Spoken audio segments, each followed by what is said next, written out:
हरिओम। आज सुनेंगे 2.54 पतंजल योग सूत्र। यह है स्वविषया संप्रयोगे चित्तस्य रूपानुकार इवेन्द्रियाणां प्रत्याहारः। स्व मतलब खुद के, विषय असंप्रयोगे मतलब संबंध तोड़ डालना, चित्त स्वरूप अनुकारः यानी अनुसरण करना, चित्त के स्वरूप का अनुसरण करना, इव यानी जैसे कि, इंद्रियाणाम प्रत्याहारः अंतर्मुक्ता, प्रत्याहार इंद्रियों से अंतर्मुख हो जाना। तो इसका पूरा अर्थ है कि प्रत्याहार या अंतर्मुक्ता यानी जैसे कि इंद्रियों का अपने अपने विषयों से संबंध तोड़कर उनको चित्त के स्वरूप का अनुसरण करने लगाना। अभी आगाश्री सर ने इसका एक्सप्लेनेशन देते हुए बताया है कि प्रत्याहार इस शब्द का फोड़ यानी प्रति आहार ऐसा होता है। प्रति यानी खुद की तरफ, खुद के मन की तरफ, आहार यानी खींचना, अपने मन की तरफ, अपने चित्त की तरफ खींचना। प्रत्याहार में मन इंद्रियों को खुद की तरफ खींचता है। सर्वसामान्य इंसान क्या रहता है, इंद्रियों को मन के विषयों के साथ खींच के लेके जाता है। योग साधक क्या करता है कि इंद्रियों को अंतर्मुख करता है और मन में लीन करता है। मन यह अपना छठा इंद्रिय माना जाता है। 5 इंद्रिय हमारे आँखें, कान, नाक, रसना और स्किन, तो ये हमारे 5 ज्ञानेंद्रिय हैं और छठा इंद्रिय मन माना जाता है। तो यह इन 5 ज्ञानेंद्रियों का स्वामित्व करता है, मतलब उसको रूल करता है कि जैसा हमारा मन कहेगा हम वहीं जाएंगे, हम वही देखेंगे, हम वही सुनेंगे, हम वही बोलेंगे और हम वही स्पर्श करेंगे। तो हमारे मन को अंतर्मुख करना है तो हम अच्छी चीज़ों की तरफ, हम हमारे अंदर की तरफ जाएंगे, ऐसे इन्होंने कहा है। घर की खिड़की से जैसे दिखने वाला दृश्य मर्यादित ही रहता है, उसी तरह से पंचमहाभूतों से बना हुआ जो बाह्य जगत है वह शब्द, स्पर्श, रूप, रस, गंध इत्यादि तन्मात्राओं द्वारा कर्ण, त्वचा, नेत्र, जिह्वा, नाक इन ज्ञानेंद्रियों से अपने को उसका ज्ञान होता है। तो उन्होंने क्या कहा है कि कछुआ जैसे अपने संकट काल में अपने इंद्रिय अंदर खींच लेता है, पूरा अंदर उसका हो जाता है और वो पूरा उसका खाली ऊपर से वह दिखता है, कड़क जो त्वचा है वही दिखता है। तो उसी तरह से उन्होंने बताया है कि हमको करना है योग साधकों को कि बाहर की तरफ जब हमारा जो ध्यान चित्त दौड़ता रहता है उसको अपने अंदर की तरफ योग साधना कर करके हमको उसको लाना है। तो प्रत्याहार अगर सिद्ध हुआ तो हमारा बाह्य जगत से संबंध टूट जाएगा और स्मृति जो रूप से जो हमारे अंदर, जो मन के अंदर जो डीप में जो भी संस्कार जो छुपे हुए हैं वो प्रकट होने लगेंगे, बाहर की तरफ आने लगेंगे। जैसे ध्यान की तरफ, ध्यान में जब हम बैठते हैं तो कभी कभी हमको इतने गंदे विचार भी आते हैं। ध्यान में जब हम रहते हैं ना, तो अब विचारों का तो कोई अपना कंट्रोल नहीं होता है, तो हमको उसको अपने मेडिटेशन कर करके ही कंट्रोल करना है। तो वो कैसे कंट्रोल करना है, तो कोई भी विचार ऐसे अजीब अजीब विचार भी आ गए हमको जो अच्छे भी नहीं है, बुरे हैं, जिनको देख के हमको अच्छा नहीं लगता, ऐसे भी विचार आए तो वो आने देना है, जाने देना है, उसको तटस्थ भाव से देखना है।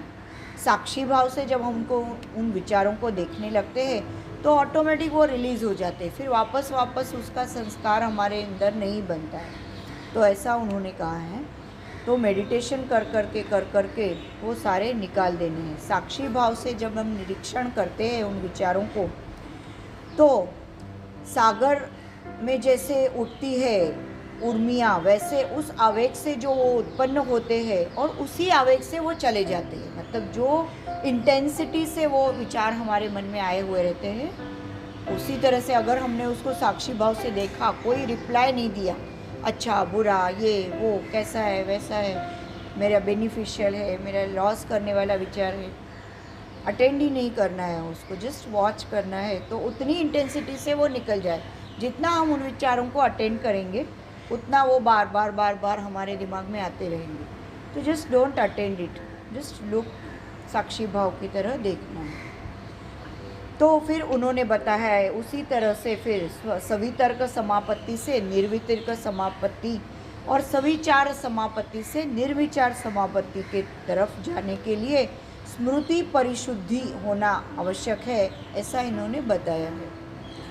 फिर जैसे भगवत गीता में श्री कृष्ण भगवान ने कहा है कि कर्मेंद्रियाणि संयम्य च य आस्ते मनसा स्मरन् इंद्रियार्थान मूढ़ात्वा मिथ्याचारः स उच्यते। जो मनुष्य इंद्रियों को हट से दमन करेगा, मनोमन इंद्रिय भोग से चिंतन करता रहेगा, वो मूर्ख, धांबिक या ढोंगी रहता है। तो ऐसे धांबिक व्यक्ति को मतलब वो कुछ फ़ायदा नहीं है कुछ भी करके। तो अगर हमारा छूटता है बाहर की तरफ विषयों का ध्यान, तो वो ऑटोमेटिक छूटना चाहिए। जैसे झाड़ पे पत्ता रहता है, पक गया तो ऑटोमेटिक छूट नीचे गिर जाता है। उसको तोड़ेंगे तो उसको दर्द होता है, अगर जो नहीं पका हुआ है और तो वो झाड़ को दर्द होता है। अगर वो पक गया है तो ऑटोमेटिक गिर गया। फल भी झाड़ पे ऑटोमेटिक अगर बहुत पक गया तो खुद ही गिर जाएगा। तो वैसे हमारे विषयों से अपने आप से छूटना चाहिए, और वो हम साधना करते करते ऑटोमेटिक छूट जाते। जानबूझ के नहीं मुझे ये चीज़ नहीं करनी है, ऐसा अपने आप को जानबूझ के रोकेंगे किसी चीज़ से तो वो डबल होके बाहर आएगी वो इच्छा है। तो वो इच्छाओं का भोग लेते लेते लेते लेते लेते धीरे धीरे ऑटोमेटिक हमको अंदर की तरफ आना है, ऐसे उन्होंने बोला है। तो प्रत्याहार सिद्ध होने के लिए राग द्वेष की तीव्रता कम होके वो ऑटोमेटिक कम होते जाने चाहिए। जैसे साधक को ये आवेग कम करने का उन्होंने एक एग्जाम्पल दिया है। जैसे भूख लगते ही थोड़ी देर हमको रुकते आना चाहिए, तो वो ऑटोमेटिक अपने को वो पेशेंस आएगा। एकदम भूख लगते ही तुरंत खाना चाहिए ऐसे नहीं। अभी हम लोग भी सब यहाँ पे साधना करते हैं तो सुबह कोई वार्म वाटर पीता है, कोई क्या, और फिर यहाँ से जाके ही खाते हैं ना, तो उतना हमारा कंट्रोल होता है भूख का। रात से हम खाया हुआ रहता है तो इतना हमारा इंटरमीडिएट फास्टिंग जो बोलते हैं वो होता है, तो ऑटोमेटिक हमने उस पर कंट्रोल पा लिया ना। अभी के नहीं, साधना होने के बाद ही मैं खाऊंगी कुछ भी। पहले मैं को अगर कुछ खाना है तो चलो खा ली, चाय किसी को आदत होती है तो वो आधा कप चाय या पानी या फ्रूट कुछ खाएगा बस। और बहुत खाना खा के तो हम साधना नहीं करते, तो वो कंट्रोल आ चुका है ना। तो वो उन्होंने बताया है कि थोड़ा तो मतलब अपने में अगर हमने कंट्रोल करने सीख गया तो धीरे धीरे हम लोग वो फास्टिंग का टाइम भी बढ़ा सकते हैं, ऐसा उन्होंने बताया। तो यम, नियम, आसन, प्राणायाम, यह बहिरंग योग साधने के द्वारा तप, स्वाध्याय, ईश्वर प्रणिधान, यह क्रिया योगों की जो साधना है उसके विषयासक्ति से अपने आप हमारा कम होते जाता है ये सब जो बाहरी और जो ध्यान रहता है वो। और तमोगुण और रजोगुण कम होके सत्वगुण वृद्धिंगत होते जाता है, ऐसा उन्होंने बताया। आनंद ऋषि जी ने भी यही बताया, जो गीता का श्लोक है वही उन्होंने बताया है कि इंद्रियों को विषयों से परावृत्त करके अंदर की ओर खींचना, और तभी योगी की बुद्धि स्थिर हो गई है, ऐसे उन्होंने बताया है। और प्रत्याहार का एक उपाय यानी इंद्रियों का प्रारब्ध सुख दुख उपभोग के लिए तटस्थ देखना, ऐसे उन्होंने कहा है। यानी सावध चित्त से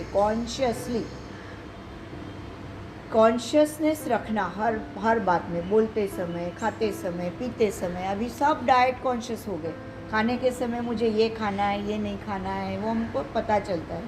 तो वो उन्होंने बताया कॉन्शियसनेस, और जो मैंने एग्जाम्पल दिया है झाड़ का वो उन्होंने बताया है। तो इस तरह से उन्होंने बताया है कि इंद्रिय अपने विषयों में अटकते नहीं हैं, और हमारे अंतःकरण का उसके लिए पूर्ण सहकार की ज़रूरत रहती है। अंतःकरण यानी क्या कि इनर इंस्ट्रूमेंट, मन, बुद्धि, अहंकार, चित्त मिल के अंतःकरण बनता है। तो इन सब का अगर सपोर्ट रहेगा तो ये काम आसान होगा, ऐसा उन्होंने